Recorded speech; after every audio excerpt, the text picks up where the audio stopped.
BJD विधायक प्रार्थी भाव में नामांकन दाखल कले सरोज मेहर हजार हजार समर्थक और कर्मी सहित विशाल शोभा जाई उपजिलापाल कार्यालय नामांकन भरी 2024 निर्वाचन में बीजेडी सरोज मेहर को द्वितीय थर पर प्रार्थी भाव में घोषणा कर चलित निर्वाचन में बीजेडी विपुल भोट्रे विजयी हेबो बोली कहिसेंती सरोज मेहर। जी बहुत फ्रेंड्स नवीन पट्टनायक फ्रेंड्स को कि आज विजु जनता दल फ्रेंड्स को कि शंख चिन्ह फ्रेंड्स को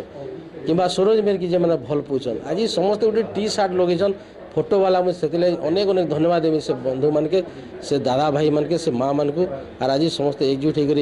आज आसिक समस्त एकजुट होकर आज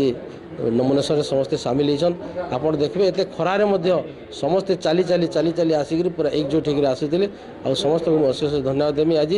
आज सुनिश्चित पानाड़ माटी आम सेवा करूँ आज मुख्यमंत्री से सुजोग देसन सेवा करवाली आगामी दिन में पानाड़ माटी जहाँ डिमांड थिला प्राय 90% अब कम्प्लीट हेलान आउ क्या जब केन्जारे जेनटा आम बुला समय देखमु कि निर्वाचन सरला देखमु जे लोकंर काଣା डिमांड अच्छे कि पानाड़ काଣା कले भल बा सुनिश्चित से काम आगामी दिन में।